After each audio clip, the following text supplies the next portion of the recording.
There's a place in Rome where history goes to hide. 53 miles of shelving, 12 centuries of secrets, and a door that almost no one gets to walk through. The Vatican Secret Archives, or as they prefer to call it now, the Vatican Apostolic Archives. The name changed in 2019, but the silence, that never changed. Stand outside those walls for a moment. Listen, you won't hear the hum of tourists. No guided tours. No Instagram influencers posing for selfies. Just stone, just shadow, just the weight of 1,000 years pressing down on something the world was never meant to see. The air inside is different. Scholars who've been granted access describe it the same way: cold, dense, older than breath itself. They say the dust smells like parchment and wax, like the past never fully died. It just learned to stay quiet. Imagine walking those corridors. Your footsteps echo too loudly. The ceiling vaults upward into darkness you can't quite measure. Every shelf is labeled, cataloged, ordered, but the order itself is a kind of lie because what's missing is never listed. What was burned is never mentioned. And what was buried, well, that's what we're here to find out. The Vatican Archives hold an estimated 35,000 volumes, millions of documents, letters from kings, confessions from saints, trials of heretics, the papers that condemn Galileo, the correspondence of popes who shaped empires and broke them. But here's the thing, most of it has never been read, not by the public, not by historians, not even by most of the clergy. And the deepest sections, the ones requiring special permission, the ones with restrictions that last decades, sometimes centuries, those are the ones that matter. History is not written by the victors. That's the lie we've been told. History is edited by the victors, curated, shaped, and when necessary, erased. The Vatican knows this better than anyone.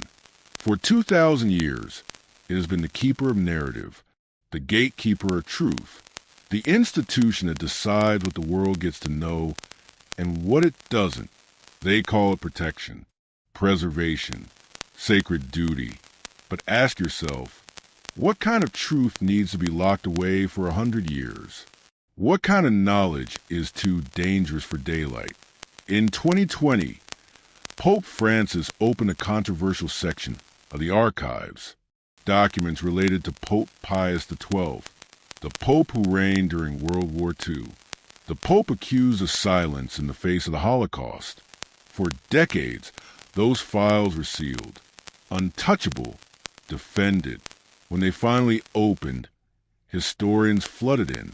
What they found was complicated: bureaucratic letters, diplomatic cables, evidence of private efforts to save Jews, and evidence of public inaction. Not a smoking gun, not a confession, just the messy, uncomfortable truth that power is rarely pure. And even then, even with those files opened, scholars say there are still gaps, still missing volumes, still sections marked restricted access only. So the question remains, if that's what they're willing to show us, what are they still hiding? This is not a story about the Vatican alone. This is a story about the architecture of secrecy, about the way powerful institutions, religious, political, financial, shape reality by controlling information. The Vatican is simply the oldest player in the game, the one with the longest memory, and the most locked doors. But it is not the only one. Throughout history, there have been leaders whose names were written in stone, and leaders whose names were written in smoke. Men and women who shaped nations from the shadows, who built empires without ever wearing a crown, who orchestrated wars, famines, revolutions, and then vanished from the official record like ghosts. Some were spies, some were financiers, some were mystics, philosophers, poisoners, manipulators. Some were monsters, some were necessary evils, and some Some were simply erased because their existence was inconvenient. We like to believe that history is knowable, that the textbooks tell us what happened, that the truth eventually comes out. But what if it doesn't? What if the most important players in human history are the ones we've never heard of? What if power, real power, has always belonged to those who understood one simple rule? The best way to control the future is to control the past. The Vatican Archives are not unique because they hold secrets. They're unique because they hold secrets on purpose, with intention, with institutional will. And that raises a darker question. If one of the world's most powerful institutions has spent centuries deciding what we're allowed to know, how much of history is a lie? Not propaganda, not spin, but an actual, structural, organized deletion of reality. And if that's true, then who were the people deleted? The leaders who ruled without thrones. The names that were carved out of the record. The ones we call, for lack of a better term, the dark leaders. This series is about them. The ones history tried to forget. The ones buried beneath official narratives. The shadow kings. The silent queens. The architects of collapse. And the authors of forbidden knowledge. Some were villains. Some were visionaries. Some were both. But all of them share one thing in common. They were dangerous enough to erase, important enough to hide, and powerful enough that even now, centuries later, their absence leaves a shape in the historical record, a hole where something used to be, a locked door where a name should have been written. And so we begin in the silence, in the dust, in the archives that never speak. But sometimes, if you know where to look, they whisper. And what they whisper is a warning. Because the people who shaped the world from shadows, they never really disappeared. They just learned to hide better. What the Vatican Archives really are, before we step deeper into the shadows, before we uncover the names that were erased, we need to understand the vault itself. Because the Vatican Archives are not what most people think they are. They're not a dusty basement, not a forgotten storage room, not some medieval dungeon filled with scrolls and cobwebs. They are a machine, a carefully engineered system, built over centuries, designed to preserve and to conceal and to understand what's hidden. You first need to understand how the hiding works. The Vatican Apostolic Archives sit within Vatican City, the world's smallest country, 109 acres, 800 residents, and more secrets per square foot than anywhere else on Earth. The archives themselves occupy a purpose-built facility, climate-controlled, fireproof, earthquake-resistant. This is not an accident of history. This is institutional memory, protected with the same care nations use to protect nuclear codes. The modern complex was constructed in phases, renovated, expanded. Underground bunkers were added, temperature and humidity monitored to the decimal point. Because the church understands something most institutions forget. Control the documents, and you control the story. Here's what we know for certain. The archives contain approximately 53 miles of shelving. That's not a metaphor. If you laid every shelf end to end, 53 miles, roughly 35,000 volumes cataloged, millions of individual documents. The oldest manuscript dates back to the 8th century, a letter written in 788 AD, over 1,200 years old, still legible, still preserved, still locked behind permissions most scholars will never receive. But here's the critical detail most people miss. The Vatican Archives were not always this organized. For centuries, they were scattered, documents kept in papal apartments, in monasteries, in private collections of cardinals. It wasn't until 1612 that Pope Paul V established a formal, centralized archive, and even then, access was tightly controlled. Only in 1881 did Pope Leo XIII open the archives to qualified researchers, not the public, not journalists, qualified researchers with credentials, references, and a very specific research proposal. Even today, that's still how it works. Let's talk about access, because this is where myth and reality collide. You cannot simply visit the Vatican Archives. There are no tours, no casual browsing, no photographs allowed inside the reading rooms. To gain entry, you must apply in writing, provide academic credentials, specify exactly which documents you want to see, and even then, you might be denied. Without explanation, without appeal, the Church reserves a right to restrict access to any document at any time, for any reason it deems appropriate. Some restrictions are time-based. Documents from a pope's reign are often sealed until 75 years after his death. But some restrictions are indefinite, marked simply as riservato, reserved. For whom? That is not disclosed. Now here's what makes this system fascinating and deeply troubling. When a researcher is granted access, they are escorted to a reading room. They submit their document request, and then they wait, sometimes hours, sometimes days.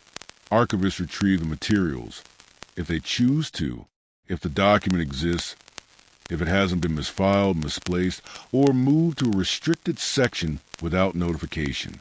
The researcher never enters the stacks, never sees the full scope of what's there. They see only what they ask for and only what the Church agrees to provide.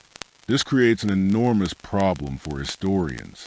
You can't discover what you don't know to ask for. You can't study a document if you don't know it exists. And you can't challenge a narrative if the evidence contradicting it is locked in a vault you're never told about. Let's be clear about something.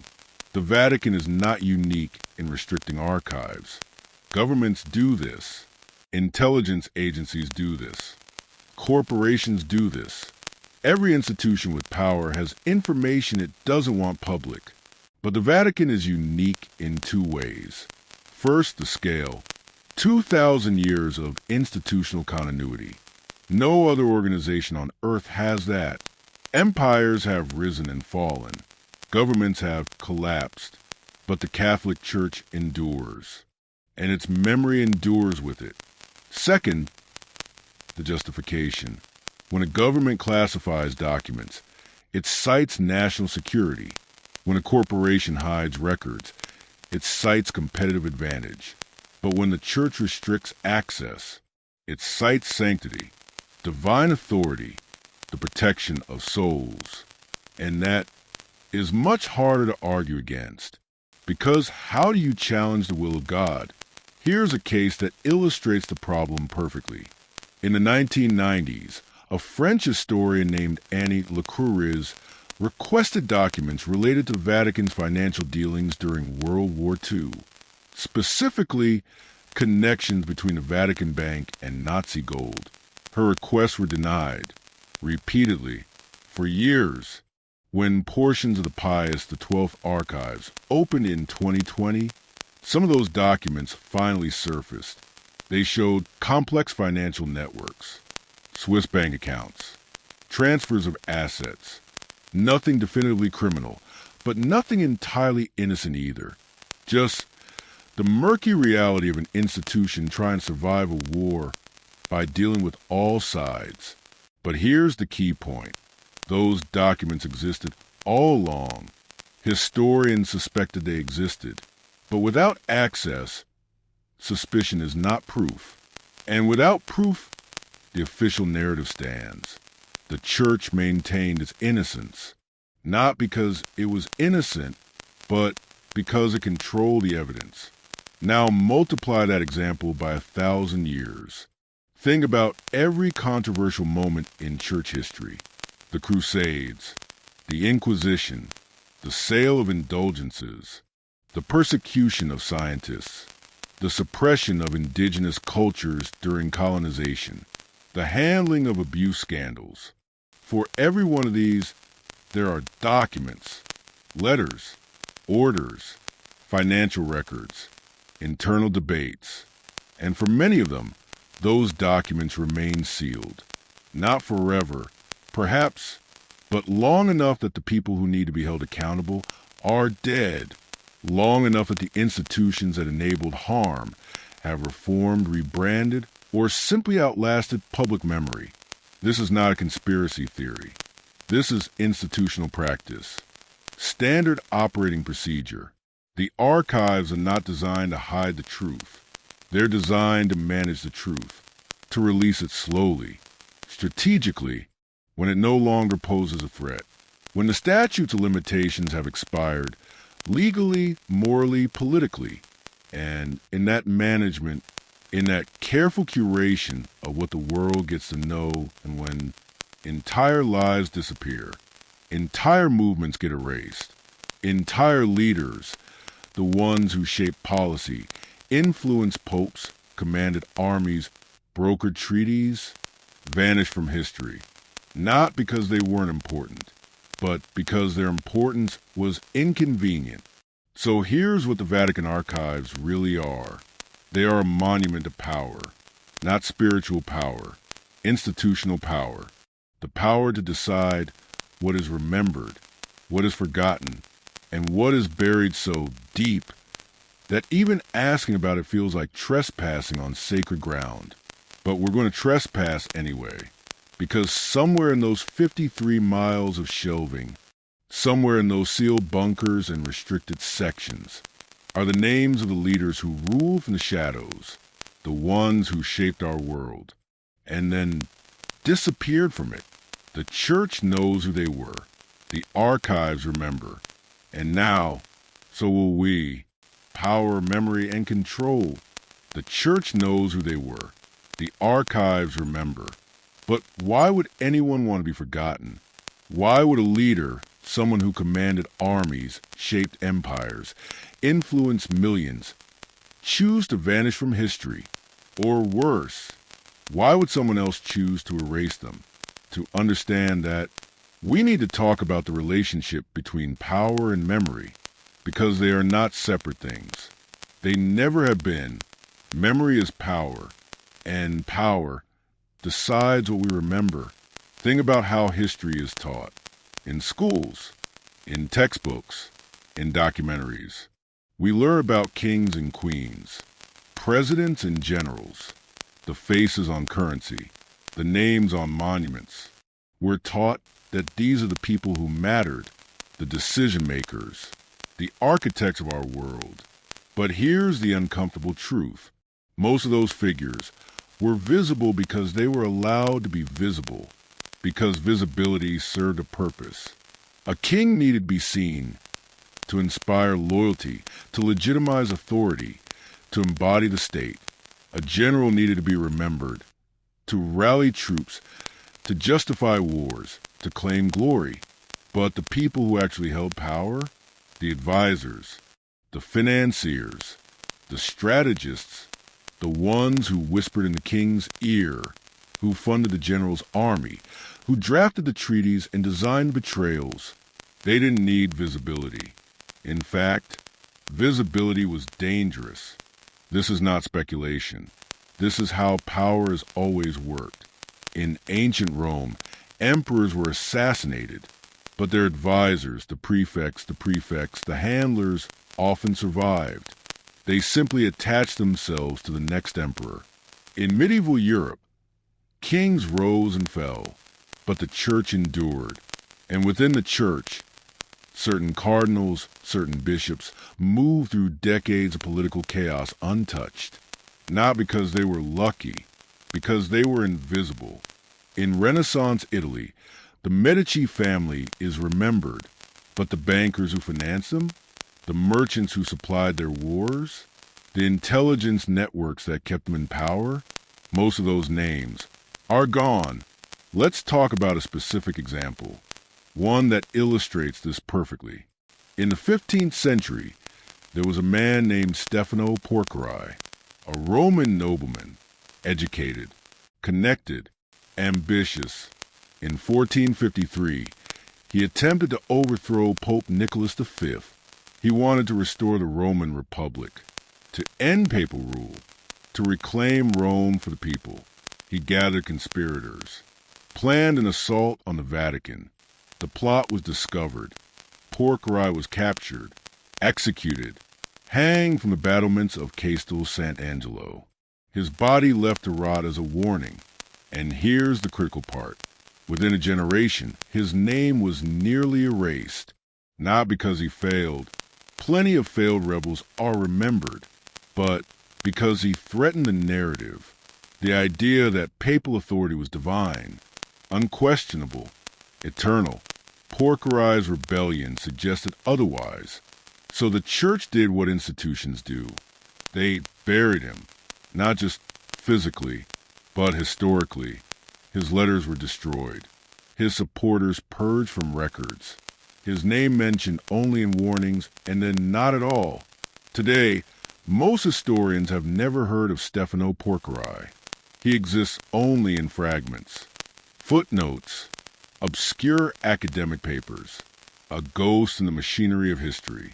Now ask yourself, if that's what happened to someone whose story is partially documented, what happened to those whose stories were completely erased? The ones who never got a trial, never got a public execution, never got even a footnote. The ones who were simply removed from the archives, from the records, from memory itself. This is the architecture of control, and it operates on 3 levels.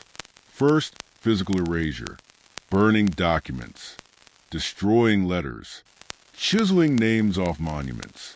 This is the crudest form, but also the most effective. If the evidence doesn't exist, the person never existed. Second, bureaucratic erasure, misfiling records, restricting access, creating classification systems so complex that researchers give up trying to navigate them. This is subtler. The evidence still exists, technically, but finding it requires so much effort, so much permission, so much institutional gatekeeping that most people never do.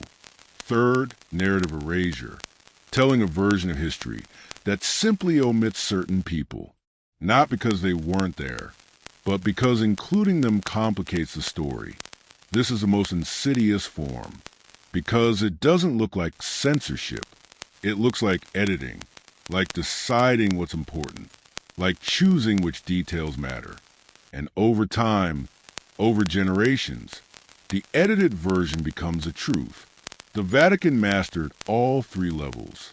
For 2,000 years, longer than any government, longer than any empire, longer than any intelligence agency. And they did it not through violence, though there was plenty of that, not through propaganda, though there was that too. They did it through patience, through the understanding that if you control the records, if you manage what gets preserved and what gets destroyed, if you decide what historians are allowed to see, then you control the past.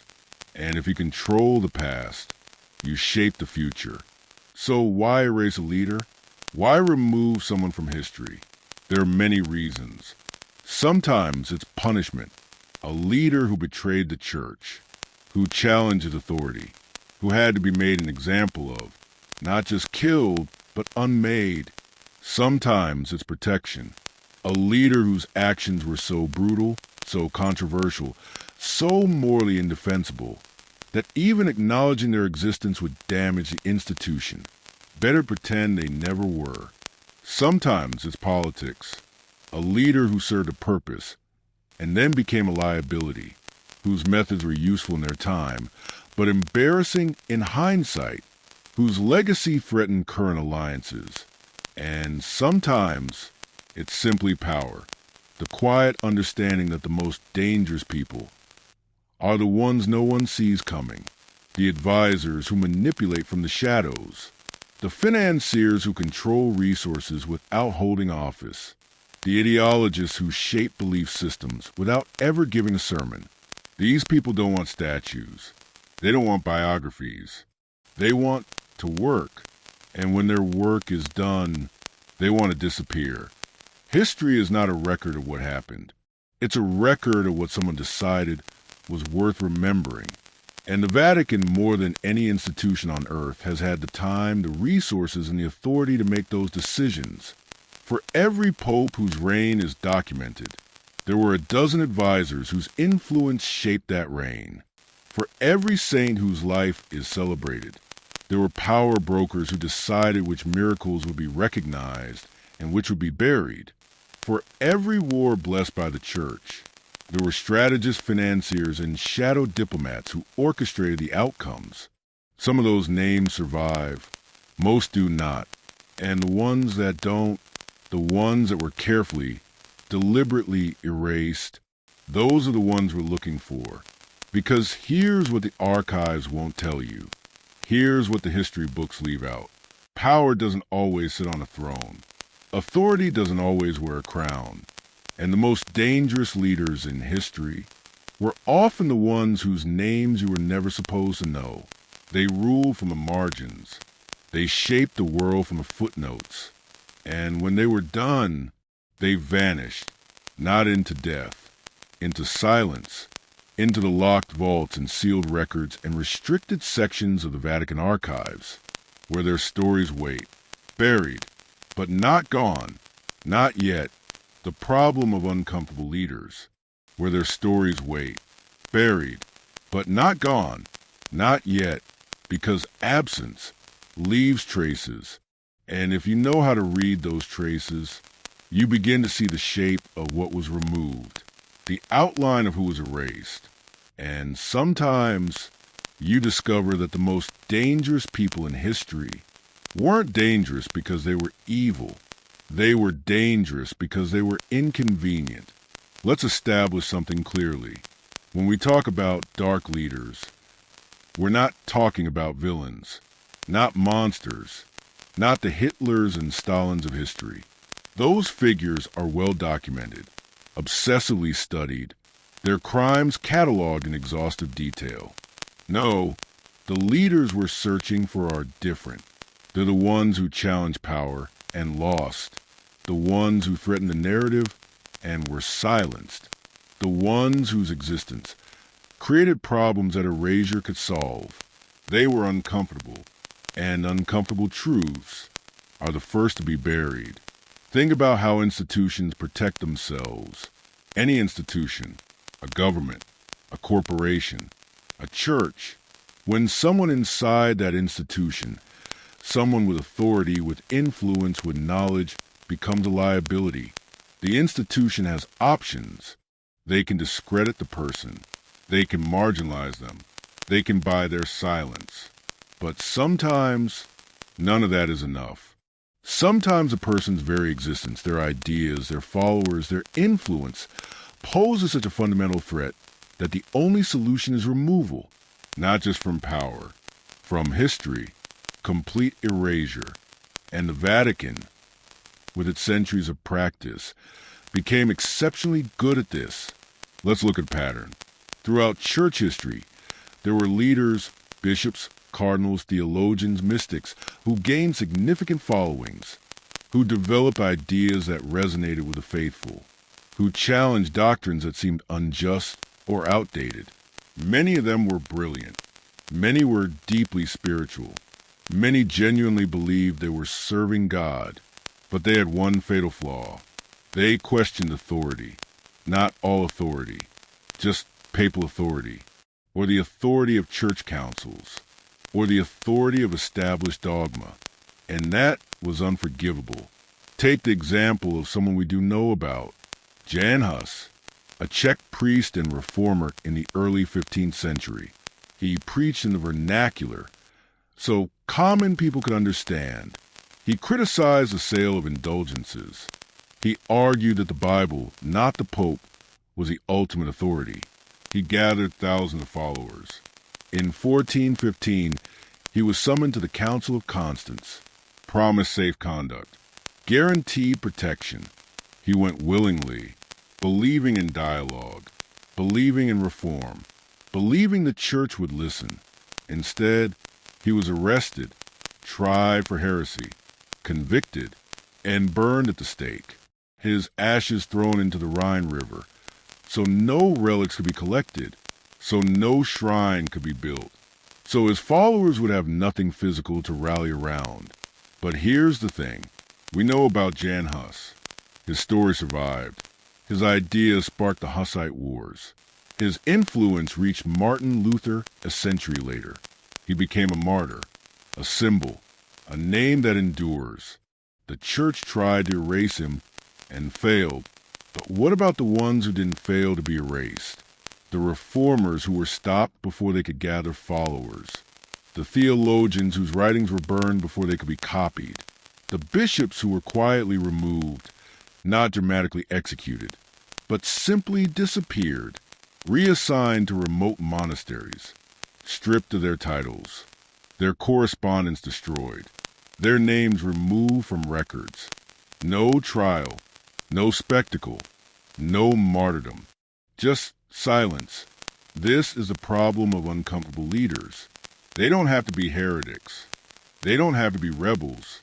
They simply have to be inconvenient. A cardinal who knows too much about a pope's personal life. A bishop who objects to a political alliance. A theologian whose interpretation of Scripture threatens a profitable doctrine. A mystic whose visions attract more devotion than the official saints. These people aren't evil. They're just in the way, and institutions, especially old, powerful institutions, have very efficient ways of moving obstacles.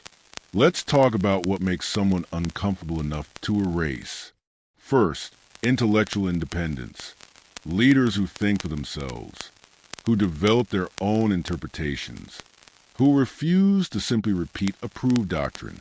These people are dangerous because ideas spread. A single book, a single sermon, a single letter copied and passed hand to hand.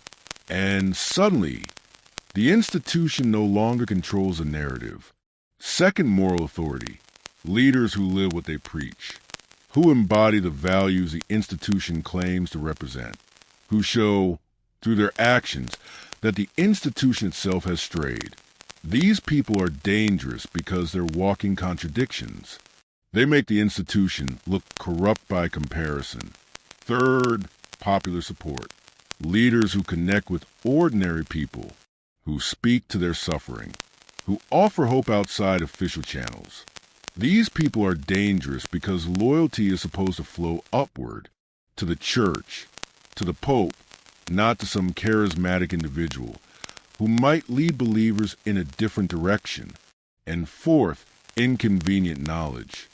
Leaders who know where the bodies are buried, literally or figuratively, who witness crimes, corruption, conspiracies, who could, if they chose, or if they were forced, reveal truths that would shatter the institution's credibility. These people are the most dangerous of all, because truth is harder to manage than heresy.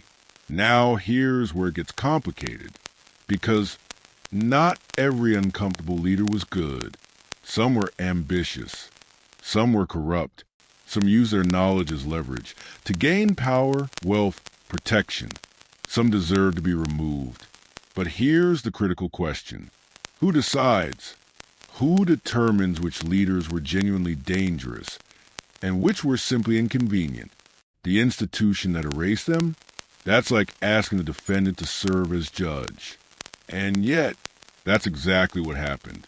For centuries, the church investigated itself, judged itself, and when necessary, erased the evidence of its own actions. This creates a profound historical problem, because we can't study what we can't access. We can't evaluate leaders we don't know existed. We can't judge whether an erasure was justified if we're never told it happened. All we have are gaps, documents that reference letters that no longer exist, council records that mention debates with figures whose names are redacted, papal correspondence that replies to arguments we never get to read. These gaps are not accidents. They're not the natural decay of time. They're deliberate, strategic, and they follow a pattern. The pattern is this. When a leader becomes uncomfortable, first they're isolated. removed from positions of influence, cut off from their networks. Then they're discredited, rumors spread, accusations made, their character attacked. Even if their ideas can't be refuted, then they're silenced, forced to recant, confined to monasteries, forbidden to write, to teach, to correspond. And finally, if all else fails, they're erased, their writings burned, their names struck from lists, their very existence denied, not because they were monsters, but because they were problems.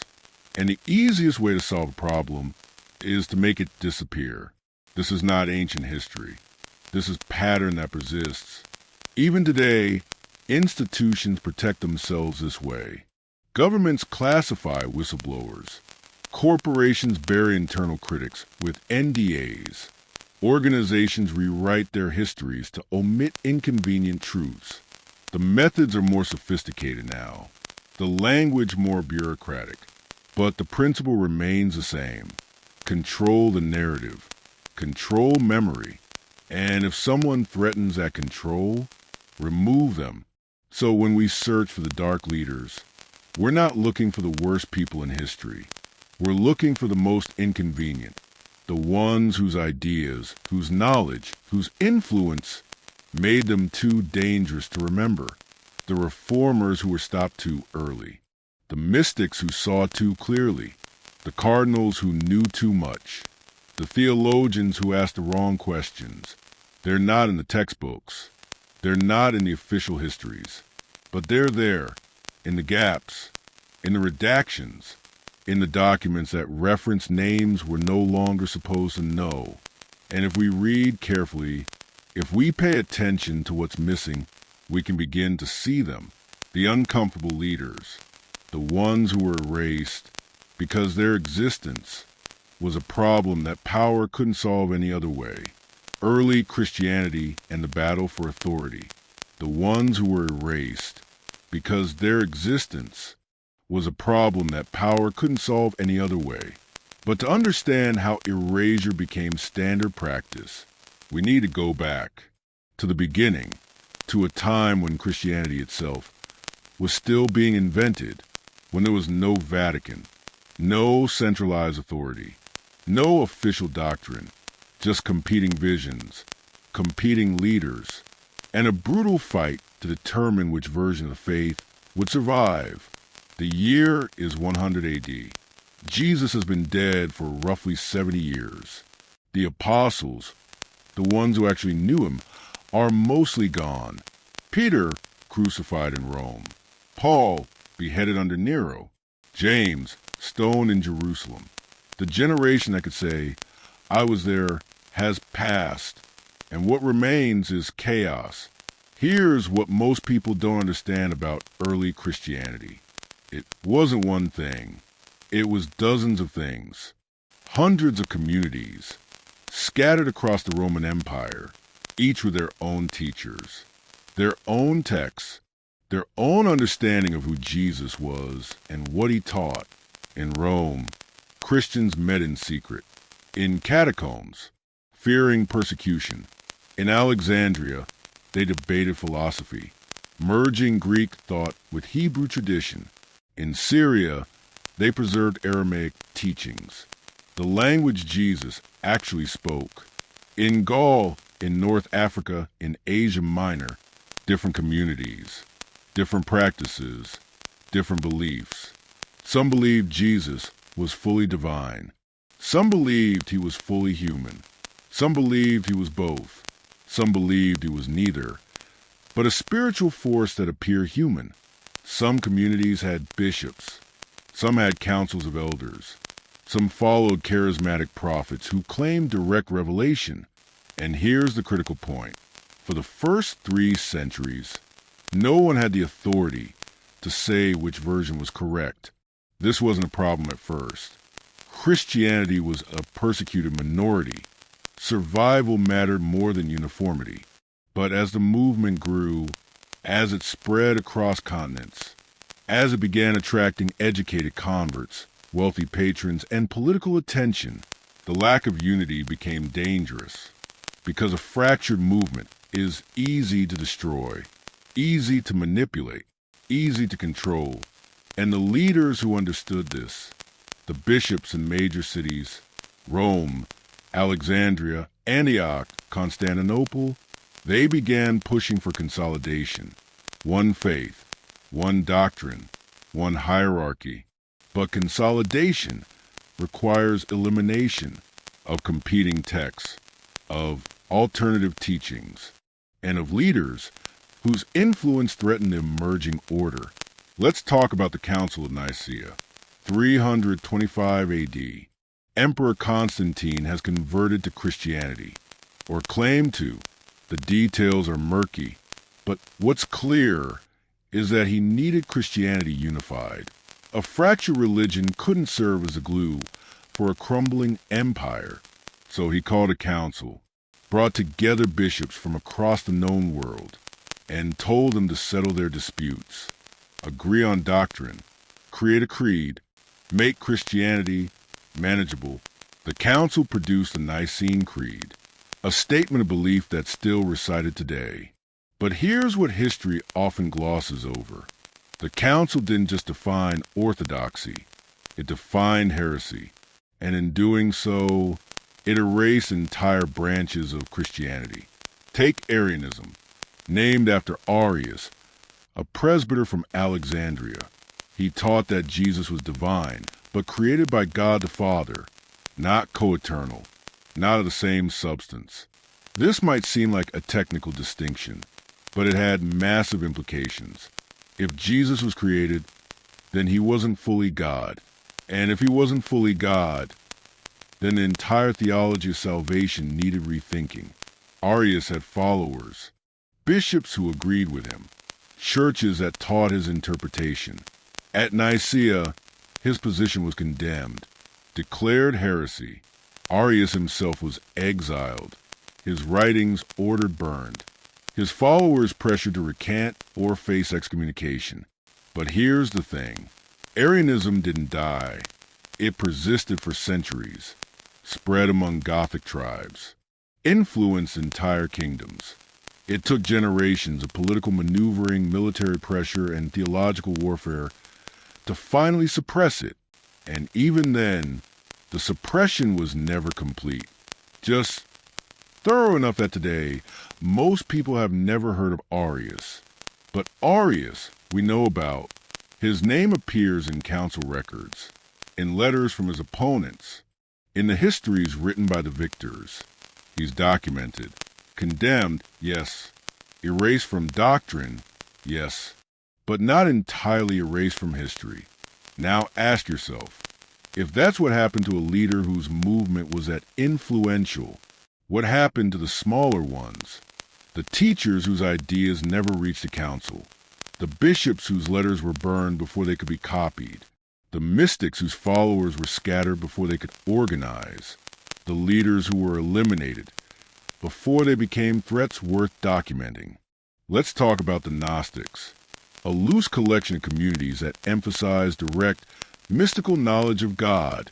They had their own gospels, the Gospel of Thomas, the Gospel of Mary, the Gospel of Judas, texts that portrayed Jesus differently, that gave women prominent roles, that suggested salvation came through knowledge, not through the church. This was deeply threatening, because if you don't need the church, if you don't need priests, bishops, sacraments, then what's the point of ecclesiastical authority?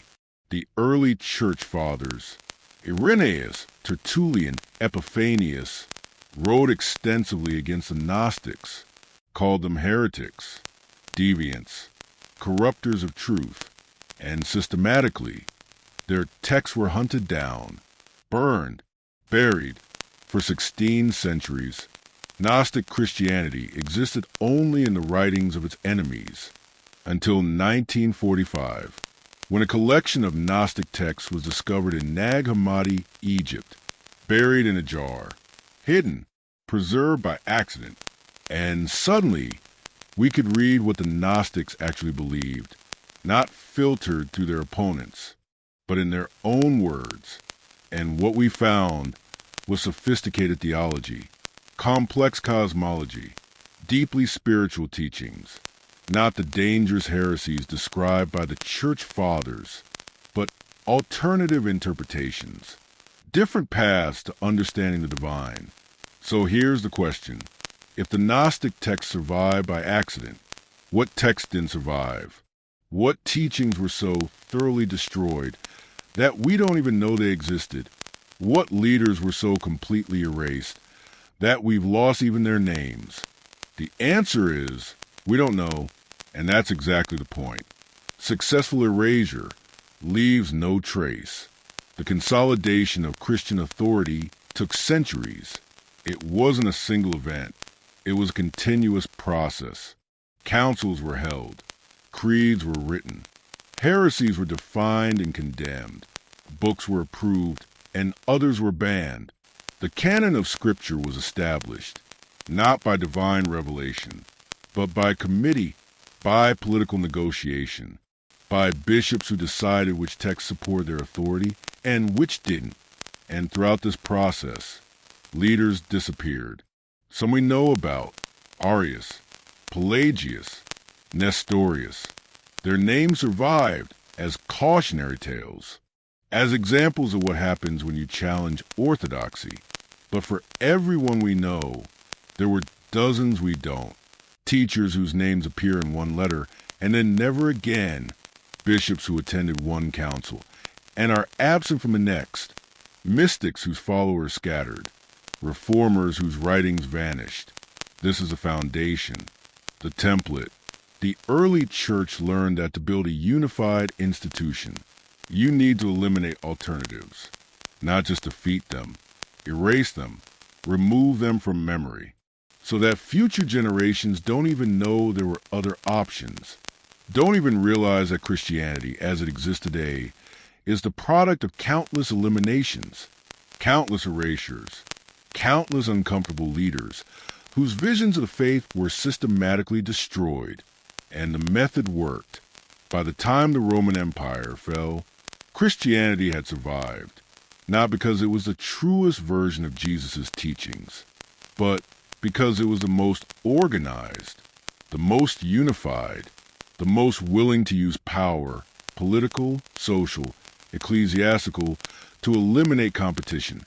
The Vatican, as it would eventually become, inherited this tradition, this understanding that memory is a weapon, that history is a battlefield, that the greatest victories are the ones where your opponent is not just defeated, but forgotten. So when we search for dark leaders in church history, we're searching for the echoes of this ancient battle, the names that were struck from lists, the teachings that were burned, the movements that were crushed before they could threaten the hierarchy. Some of them were heretics. Some were reformers. Some were prophets, visionaries, radicals. And some were simply people who believed differently, who saw God differently, who imagined a church that didn't need all this control. They're gone now, erased, but their absence, their silence, tells us something important, that the Christianity we know is not the only Christianity that ever existed. It's just the one that survived the purge. Councils that decided who was remembered. That the Christianity we know is not the only Christianity that ever existed. It's just the one that survived the purge. But how exactly did that purge happen? Who decided which leaders would be remembered, which teachings would be preserved, which names would echo through history, and which would be buried in silence? The answer is surprisingly bureaucratic. It happened in councils, committee meetings, gatherings of bishops who voted on truth, who debated doctrine, who decided, through political maneuvering and theological argument, what Christianity would become. And in those decisions, they didn't just shape the faith, they shaped memory itself. Between 325 AD and 787 AD, the Church held 7 ecumenical councils. Ecumenical meaning universal, councils that claimed to speak for all of Christianity. Nicaea in 325, Constantinople in 381, Ephesus in 431, Chalcedon in 451. 3 more councils in the centuries that followed. Each one convened to settle disputes, define orthodoxy, establish boundaries, and each one created winners and losers. Those whose views prevailed became church fathers, their writings preserved, their names venerated, their interpretations canonized. Those whose views were rejected became heretics, their writings burned, their followers excommunicated, their names remembered only as warnings, if they were remembered at all. Let's talk about how these councils actually worked, because they weren't divine revelations. They were political negotiations. Bishops arrived with agendas, alliances, enemies. Some represented powerful churches in major cities: Rome, Alexandria, Constantinople. These bishops carried weight. Their votes mattered. Their support could make or break a theological position. Others represented smaller communities, frontier churches, rural dioceses, places with less influence, less money, less access to the emperor. Their voices were quieter, and when votes were cast, when decisions were made, geography often mattered more than theology. Take the Council of Ephesus in 431.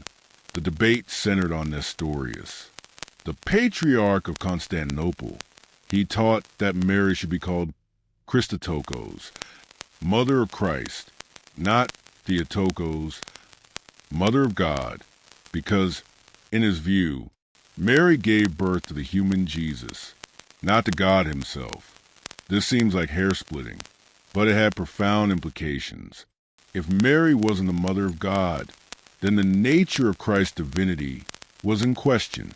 And if that was in question, then centuries of developing theology could unravel. Cyril of Alexandria, Nestorius' rival, opposed this view.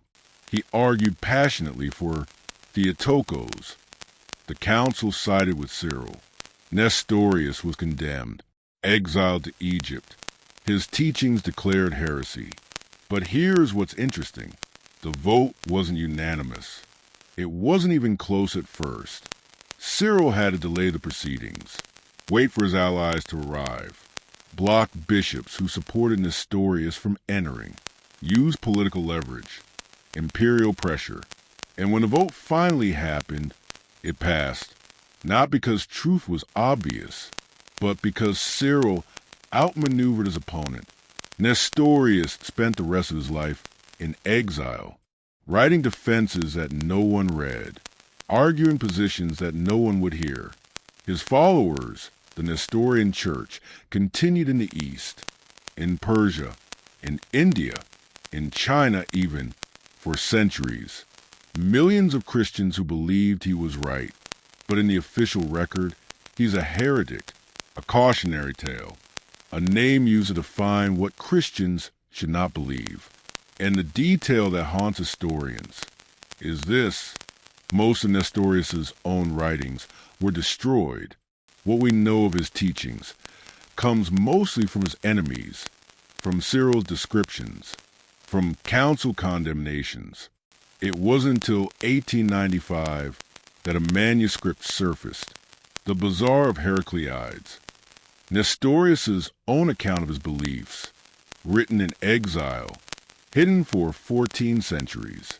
And when scholars read it, they found something surprising. His actual position was more nuanced than his opponents claimed, more orthodox, more reasonable. But by then, it didn't matter. History had already decided. Now imagine if that manuscript had never been found, if it had been destroyed like so many others. Then Nestorius would exist only as his enemies described him, as a heretic, a deviant, a man whose ideas threatened the faith. And we would never know what he actually believed. This is the danger of councils. Not that they made decisions, but that they control the archive. They decided which arguments would be preserved, which letters would survive, which voices would echo, and which would be silenced. Let's look at another example. The Council of Chalcedon in 451. This one addressed the nature of Christ. Was he one person with two natures, human and divine, or one person with one nature? A fusion of both? The council decided on two natures, distinct but united. Those who disagreed were condemned. And here's where it gets complicated. The churches that rejected Chalcedon didn't disappear. They became the Oriental Orthodox churches, the Coptic Church in Egypt, the Armenian Church, the Ethiopian Church, the Syriac Church. Millions of Christians, thriving communities, ancient traditions. But in the eyes of Rome and Constantinople, they were schismatics, separated from the true church, and for centuries, they were treated as such, their leaders excluded from councils, their writings marginalized, their theological contributions ignored, not because they were wrong, but because they were on the wrong side of a vote. Here's what these councils reveal. Orthodoxy is not a discovery of truth. It's a political consensus, a decision made by those with power. And once that decision is made, it becomes self-reinforcing. The correct position gets official backing, resources, institutional support. The incorrect position gets starved, its leaders excommunicated, its text banned, its followers scattered, and over time, one version of history becomes the version, not because it was more true, but because it had better institutional backing. So when we ask, who were the dark leaders? We need to ask a follow-up question. Who decided they were dark? Because the leaders we've lost, the names that were erased, many of them weren't eliminated by mobs, weren't killed by persecutors. They were eliminated by committees, by councils that voted them into obscurity, by institutional decisions that stripped them of legitimacy, and then systematically removed them from the record. The minutes of these councils still exist. Sort of, we have official proceedings, approved transcripts, sanitized accounts. But we don't have the full story. We don't have the private letters between bishops, the backroom deals, the threats and bribes, the debates that happen off the record, and we certainly don't have the writings of those who lost, the defenses that were never heard, the counter-arguments that were suppressed. Those documents, if they survived, would be in the restricted sections, the parts of the Vatican Archives that require special permission, the collections marked Reservato, because they wouldn't just be embarrassing, they would be revelatory. Think about what those documents might contain. Letters from bishops who oppose a majority, explaining why, theological treatises that were rejected but never refuted, council debates that were stricken from the record because they exposed the politics behind the theology, evidence that decisions we consider settled were actually much closer votes than history suggests, proof that leaders we've been taught to dismiss as heretics were actually respected theologians until they became inconvenient. These documents would rewrite history, not by revealing scandals, but by revealing complexity, by showing that the Church's claim to doctrinal certainty was built on centuries of very uncertain decisions. And here's the uncomfortable truth. The Church knows this. The archivists know this. The historians who've been granted access know this. They've seen the gaps in the record, the missing folios, the letters that reference documents that no longer exist, the council minutes with pages removed. They know that what we have is curated, edited, shaped to support a narrative. And what's missing? The names that were voted into oblivion, the leaders who were erased by committee, they're still there, in the archives, in the restricted sections, waiting, not for vindication, but for acknowledgement, for someone to say, yes, you existed. Yes, you mattered. Yes, your erasure was a choice. The councils didn't just decide doctrine. They decided memory. They decided whose names would be written in gold and whose would be written in smoke. They created orthodoxy, and in doing so, they created absence, 1,000 years of absence, of leaders whose only crime was being on the wrong side of a vote. And that absence, that carefully constructed silence, is where the dark leaders live, in the spaces between council decisions, in the names that were mentioned once and never again, in the documents that reference arguments we're no longer allowed to read. They're there, waiting, and if we're patient, if we read carefully, if we pay attention to what the councils didn't say, we can begin to find them, leaders who spoke too soon. They're there, waiting, in the spaces between council decisions, in the documents that reference arguments we're no longer allowed to read. But some of those lost leaders, some of those erased names, weren't heretics at all. They weren't rebels. They weren't even wrong. They were just early. They spoke truths that the church would eventually accept, ideas that would become doctrine, reforms that would become policy. But they spoke them too soon, before the institution was ready, before the politics aligned, before the world could hear them. And for that, they were silenced. There's a pattern in history, a recurring tragedy. Someone stands up, sees a problem clearly, speaks a truth boldly, and is destroyed for it, not because they were wrong, but because they were inconveniently correct. 50 years later, a century later, the same idea becomes accepted, celebrated even, but by then, the person who first spoke it is gone, erased, forgotten, their courage unrewarded, their sacrifice unrecorded.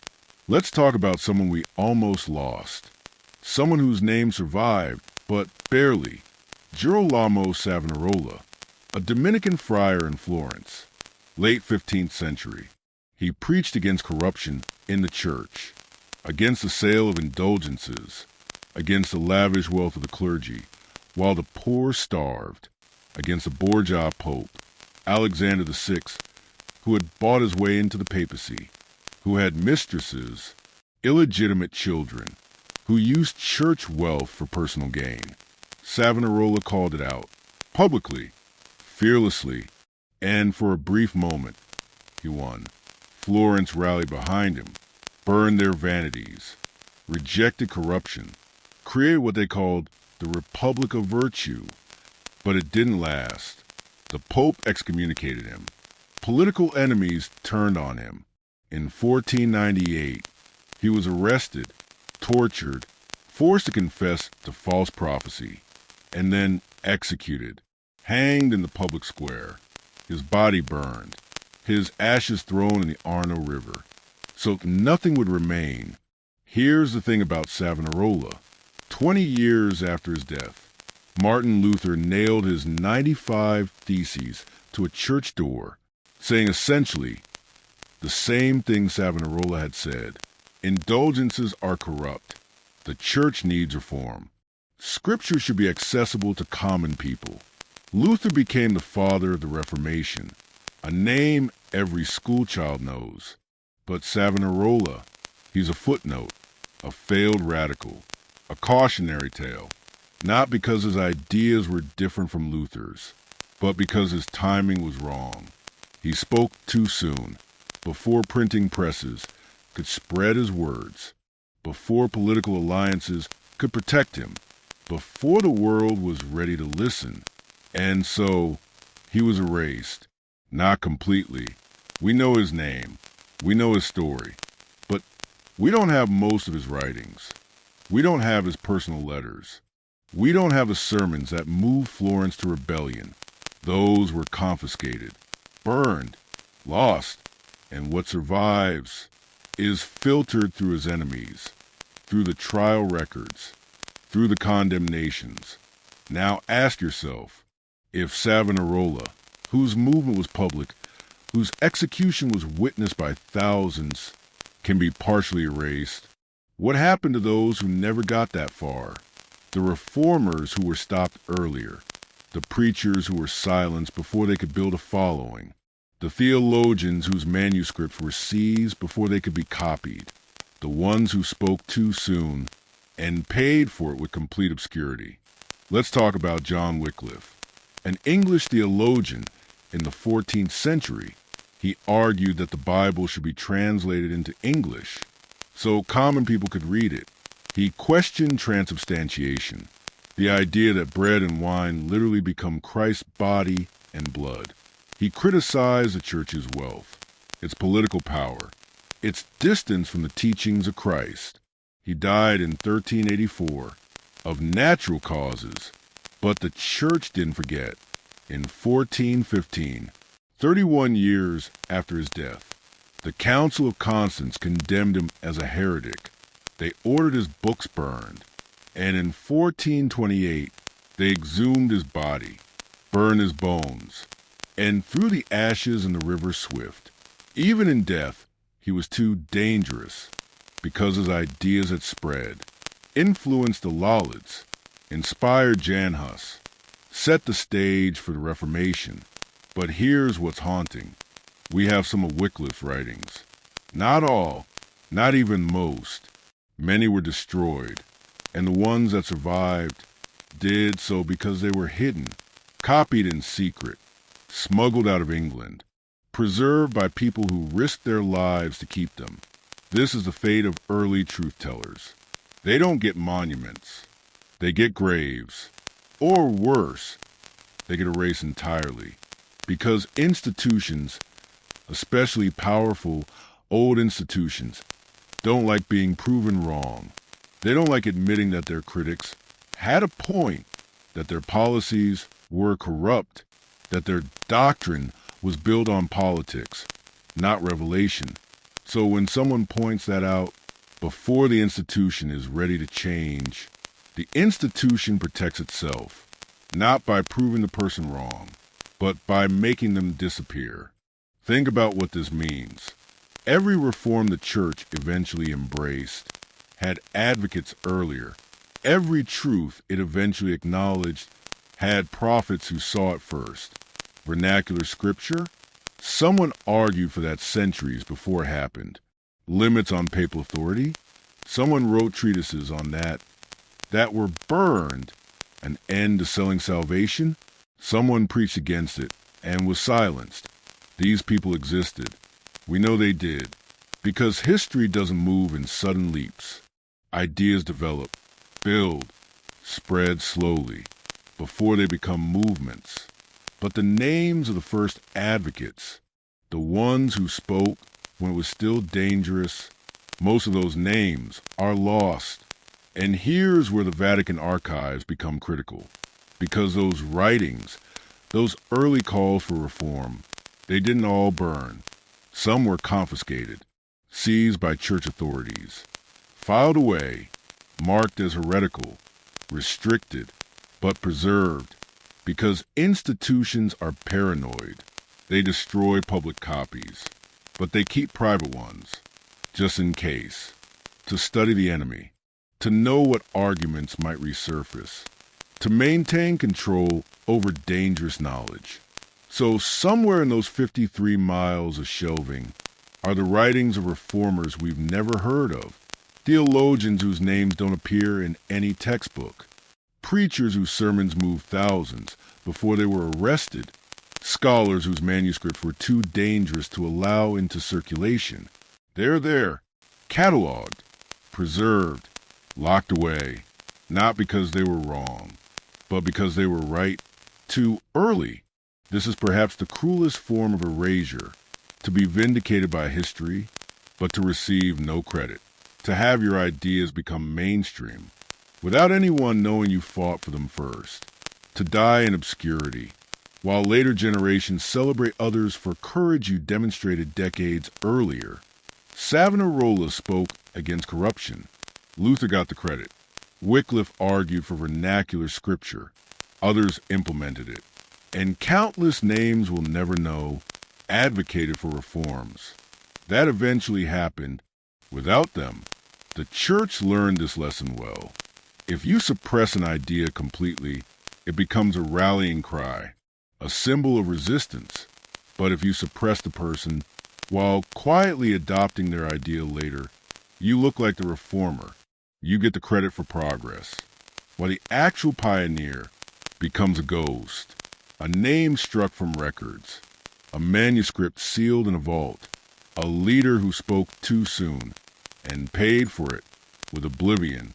So when we search the archives, when we look for dark leaders, we're not just looking for villains. We're looking for prophets, visionaries, people who saw what was coming and tried to prepare the church for it, people who understood that clinging to corruption would eventually destroy the institution, people who loved the faith enough to risk everything to try to save it, and whose reward was erasure, not because they threatened the church, but because they threatened its pride, its claim to be always right, its narrative of slow, careful, divinely guided progress. These leaders, these early reformers, they revealed the truth that the church doesn't change because God speaks. It changes because people force it to, and the institution couldn't allow that truth to stand. So it buried the evidence, locked away the proof, and rewrote history to make reform look like wisdom instead of what it was, surrender, after centuries of resistance, after countless lives destroyed, after generations of leaders who spoke too soon and disappeared into the archives, waiting for someone to remember that they were right, heretics or visionaries who spoke too soon and disappeared into the archives, waiting for someone to remember that they were right. But here's the question that should haunt us. How do we know who was right? How do we distinguish between a prophet and a heretic? Between a visionary and a dangerous radical? Between someone who saw the future and someone who would have destroyed everything? The answer is uncomfortable. We don't, because history doesn't judge ideas on their merit. It judges them on their outcome. And the outcome is determined by power. Let's talk about the word heretic. It comes from the Greek heretikos, meaning able to choose. Originally, it wasn't an insult. It described someone who made a choice, who selected one interpretation over another, who exercised intellectual independence. But the church transformed it, made it a weapon, a label that ended debates, that justified imprisonment, torture, execution. Once someone was declared a heretic, their ideas didn't need to be refuted. Their arguments didn't need to be answered. They simply stopped existing in official discourse, in accepted history, in collective memory. But here's what's troubling. The definition of heresy changed constantly. What was orthodox in one century became heretical in the next, and what was heretical sometimes became orthodox later. Take the doctrine of purgatory, the idea that souls undergo purification after death. For centuries, this was debated.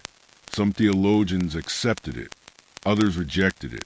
It wasn't settled doctrine. Then it became profitable. Because if souls needed purification, then prayers could help.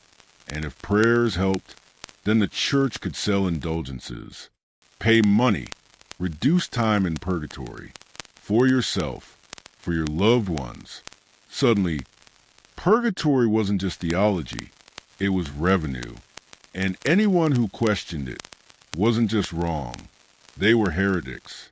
They were threatening the church's income. Or consider the doctrine of papal infallibility, the idea that when the Pope speaks on matters of faith, he cannot be wrong. This wasn't defined until 1870. Vatican I, before that, for 18 centuries, Catholics could and did question papal statements, disagree with popes, debate their theological positions. But after 1870, Questioning the Pope became heresy, not because God's truth changed, but because the Church's politics changed. Because in an era of nationalism and modernity, the papacy needed absolute authority to compete with nation-states, to maintain control. So a doctrine was invented, and overnight, centuries of legitimate debate became illegitimate. This is a problem with the word heretic. It's not a description. It's a verdict rendered by those in power against those who threaten power. And once the verdict is delivered, history is rewritten. The heretics' writings are burned. Their followers are scattered. Their arguments are buried. And future generations only know what the victors chose to preserve. Let's look at a specific case. Marcion of Sinope, 2nd century, a wealthy shipowner, deeply religious.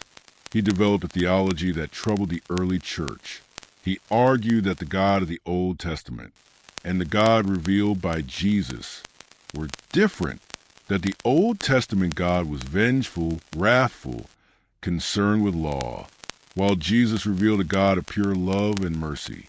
He proposed rejecting the Old Testament entirely, keeping only edited versions of Luke and Paul's letters, creating a new, purely Christian scripture. The early church fathers, Tertullian, Irenaeus, Origen, condemned him, called him a heretic, declared his ideas dangerous, and systematically destroyed his writings. Today, we have none of Marcion's actual texts, only descriptions from his enemies, only refutations, only second-hand accounts. But here's what's interesting. Some of Marcion's ideas weren't unusual for his time. Many early Christians struggled with the Old Testament, with its violence, its tribal warfare, its God who commanded genocide. Marcion's solution was radical, but it came from genuine spiritual struggle, from trying to reconcile a loving God with ancient texts of conquest. Was he a heretic? By the standards that eventually prevailed, yes. But was he a visionary? Someone wrestling with legitimate theological problems? Someone whose questions were reasonable, even if his answers weren't adopted? We can't know, because we never got to read his own words. We only know what his opponents said he believed. This is the curse of the heretic label. It doesn't just condemn an idea. It erases a person, makes them a caricature, a symbol of error, a warning, but never a human being, never someone with legitimate concerns, never someone who might have been partially right. Think about how many figures in history have been rehabilitated. Galileo, condemned by the Church in 1633, vindicated in 1992. Joan of Arc, burned as a heretic in 1431, canonized as a saint in 1920. Copernicus, his heliocentric theory condemned, now accepted science. The Church was wrong, demonstrably wrong, about people it labeled heretics, about ideas it declared dangerous, about truths it tried to suppress. So the question becomes, how many others were they wrong about? How many leaders were condemned, erased, buried, not because they were dangerous, but because they were inconvenient? Let's talk about the Cathars, a medieval Christian movement in southern France, 12th and 13th centuries. They believed in radical simplicity, rejected church wealth, rejected the authority of corrupt clergy, believed that the material world was created by an evil force, and that salvation came through rejecting materialism. They lived austere lives, shared possessions, treated women as equals, allowed female spiritual leaders. Centuries before that became acceptable, the Catholic Church declared them heretics. Pope Innocent III launched a crusade against them, the Albigensian Crusade.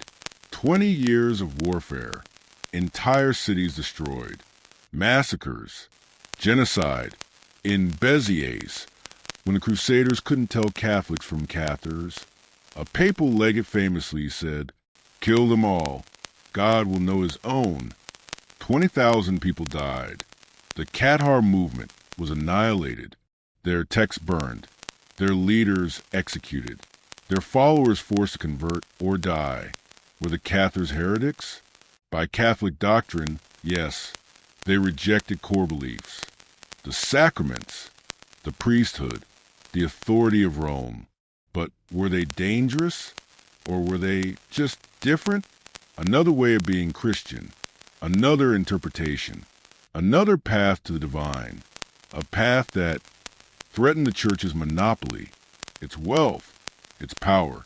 So it had to be destroyed, not debated, not converted through persuasion, destroyed through violence, through systematic extermination, and then erased from history so thoroughly that for centuries we knew almost nothing about them until scholars began piecing together fragments, Inquisition records, testimonies of survivors, archaeological evidence, and slowly a picture emerged of a movement that was more complex than heretic suggests, more humane than their destroyers, more aligned with Christ's teachings in some ways than the institution that condemned them.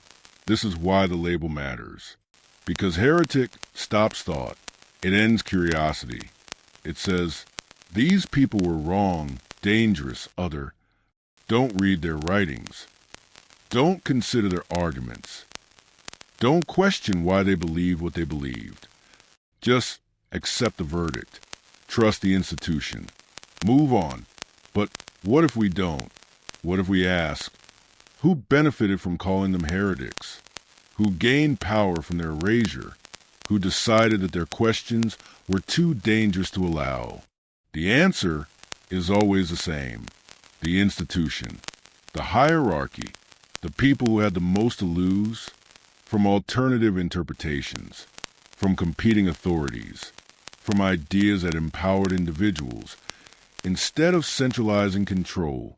So they used the word heretic like a weapon, like a silencer, like an eraser, and it worked for centuries until we learned to question, to dig deeper, to ask what really happened. Who were these people? What did they actually believe? And why were they so dangerous that they had to be completely removed from history? The Vatican Archives hold the answers, the trial records, the confiscated writings, the testimonies, the letters between bishops debating who was orthodox and who wasn't, the evidence that heretic was often just a political label applied to people who challenged power, who asked uncomfortable questions, who offered alternatives the church couldn't tolerate, not because they were wrong, but because they were threats.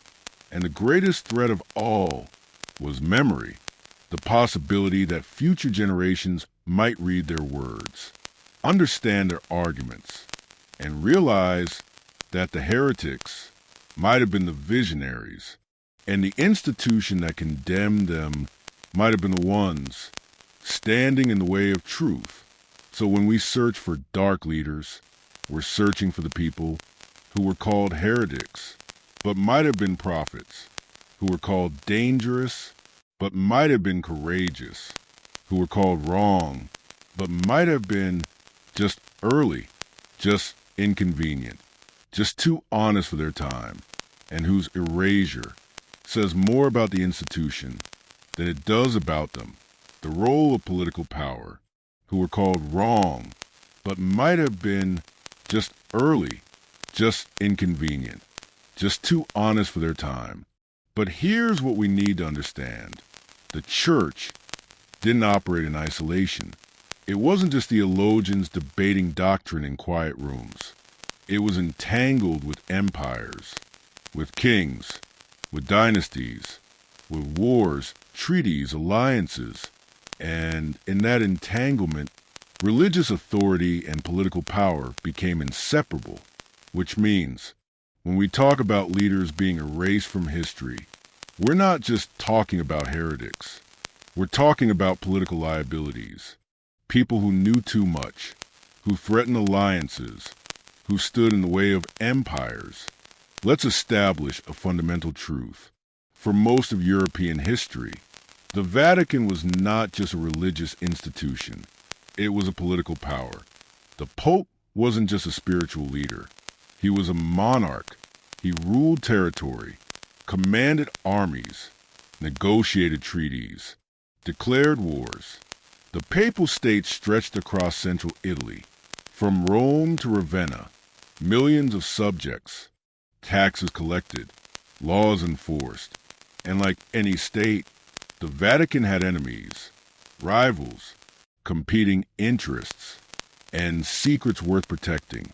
Think about what that means. Every document in the Vatican Archives isn't just religious history, it's political history.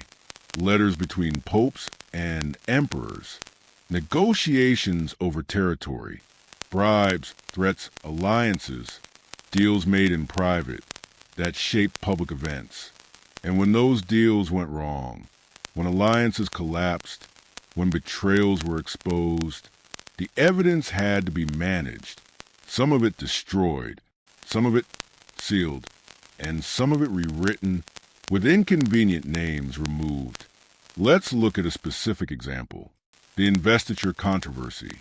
11th and 12th centuries, a power struggle between the Pope and the Holy Roman Emperor. The question was simple: who had the authority to appoint bishops? The Pope, because bishops were spiritual leaders, or the Emperor, because bishops controlled land, wealth, armies? This wasn't theology. This was power, pure political power. Whoever controlled the bishops controlled Europe. Pope Gregory VII said, "Only the Church can appoint bishops." Emperor Henry IV disagreed. He'd been appointing bishops for years. It was how emperors maintained control. The Pope excommunicated him, cut him off from the Church, told Christian rulers they no longer owed him loyalty. Henry had to choose, lose his empire or submit. In 1077, he traveled to Canossa, stood barefoot in the snow for 3 days, begging the Pope's forgiveness. It's remembered as the ultimate act of papal supremacy. The emperor, humble before God's representative. But here's what's rarely discussed. What happened to the bishops who supported Henry? The ones who argued for imperial authority? The theologians who wrote treatises defending the emperor's right to appoint clergy? Some were forced to recant. Some were removed from office. And some simply disappeared from the record. Their writings confiscated. Their arguments declared heretical. Their names erased, not because they were theologically wrong, but because they were politically inconvenient. They'd backed the losing side, and the Pope, having won, made sure future generations wouldn't read their justifications, wouldn't know there were legitimate arguments on both sides, wouldn't question the narrative that papal authority was always absolute, always correct, always divinely ordained. This is how political power shapes history, not through grand decrees, but through quiet erasures. By removing the people who complicate the story, who make the victory look less righteous, who remind us that the winners were often just luckier, better connected, more ruthless, not more correct. Let's talk about another example. The relationship between the Vatican and Napoleon, early 19th century. Napoleon conquered most of Europe, including the Papal States. In 1809, he arrested Pope Pius VII, held him prisoner for 5 years, forced him to sign agreements stripping the Church of political power. This was unprecedented. A secular leader kidnapping the Pope, treating the Vatican like any other conquered state. When Napoleon finally fell, the Pope was restored, the Papal States returned, and the Church had a choice. Tell the story honestly. Admit that the papacy had been humiliated, overpowered, helpless, or reframe it, make it a story of spiritual resistance, of faith enduring persecution, of the church never truly defeated. They chose the second option, and in doing so, they buried documents, letters where the Pope expressed fear, desperation, correspondence with cardinals debating surrender, records and negotiations where church officials collaborated with Napoleon, hoping to preserve some power. These documents would have shown the papacy as vulnerable, as pragmatic, as willing to compromise when faced with overwhelming force. That truth was inconvenient, so it was locked away, and the official story became legend. Here's the pattern.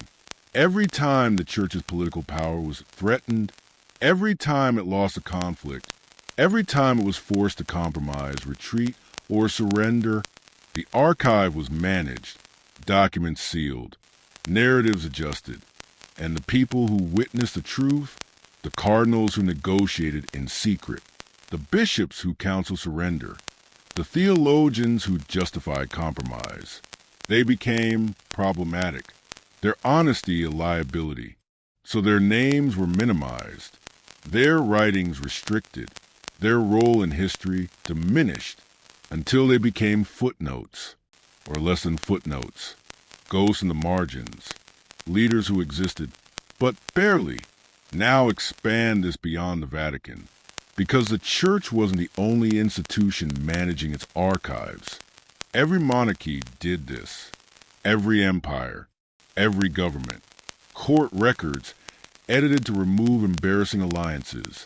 Royal genealogies altered to hide illegitimate births or questionable successions.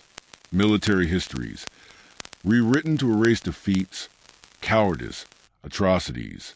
And the people who knew the truth, the advisors, the scribes, the witnesses, they were dangerous, not because they were traitors, but because they were accurate. Let's talk about the Holy Roman Empire. For nearly 1,000 years, it dominated Europe, but its history is surprisingly opaque. We know the emperors. We know the major wars. But the people behind the scenes, the chancellors who drafted policy, the diplomats who negotiated treaties, the advisors who shaped imperial decisions, many of their names are lost. Not all. Some survived in chronicles, in letters, in church records, but many others existed only in restricted archives, in collections that were sealed after their deaths, in documents that were moved to the Vatican when territories changed hands. And once in the Vatican Archives, they entered a system designed to preserve and to hide. Here's why this matters. Political power and religious authority were never separate. A bishop was also a landowner. A cardinal was also a diplomat. A pope was also a king. And when political conflicts arose, religious archives became political archives, and political secrets became religious secrets. So when we ask, why are these leaders hidden? The answer isn't always theological. Sometimes it's diplomatic. A leader who knew about a secret treaty, who witnessed a betrayal, who could prove that a war was started under false pretenses, who documented corruption, bribery, assassination. These people weren't heretics. They were witnesses.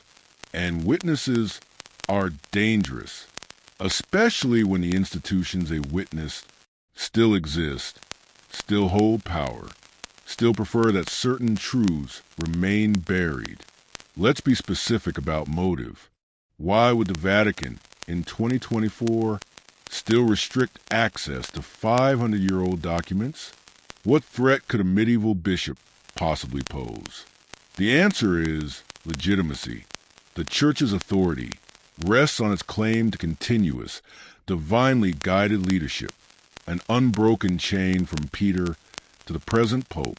But if the archives revealed that popes collaborated with tyrants, that church wealth came from morally indefensible sources, that doctrines were adopted for political convenience, not divine inspiration, that entire councils were manipulated by secular powers, that leaders who opposed these corruptions were silenced, erased, buried, then the institution's claim to moral authority becomes questionable, not because of ancient sins, but because of ongoing deception, because hiding the truth is its own betrayal. This is why political power matters. It's not just about kings and popes. It's about what happens when institutions decide that protecting their image is more important than honoring the truth, when they decide that their survival justifies erasing the people who witnessed their failures, and when that decision is made century after century, the archive becomes less a record of history and more a monument to selective memory, to power's ability to shape narrative, to decide who matters and who disappears. The leaders we're searching for, the dark leaders, the erased ones, many of them weren't dangerous because of their theology. They were dangerous because of their knowledge, because they attended the meetings, read the letters, witnessed the deals, knew where the money came from, knew which wars were blessed for profit, knew which doctrines were enforced to consolidate power. They were the ones who could say, "I was there. I saw what really happened." And the official story is a lie.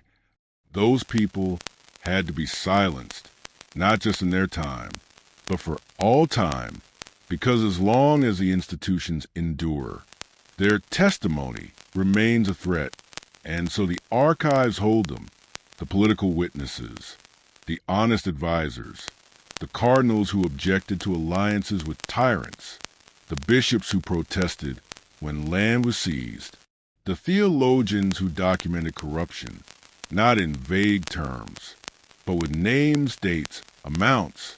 They're there in the restricted sections, in the files marked reservado, in the documents that require permissions no ordinary scholar receives, waiting not for vindication, but for acknowledgement that they existed, that they mattered, that their erasure was not an accident of history, but a deliberate act of political self-preservation.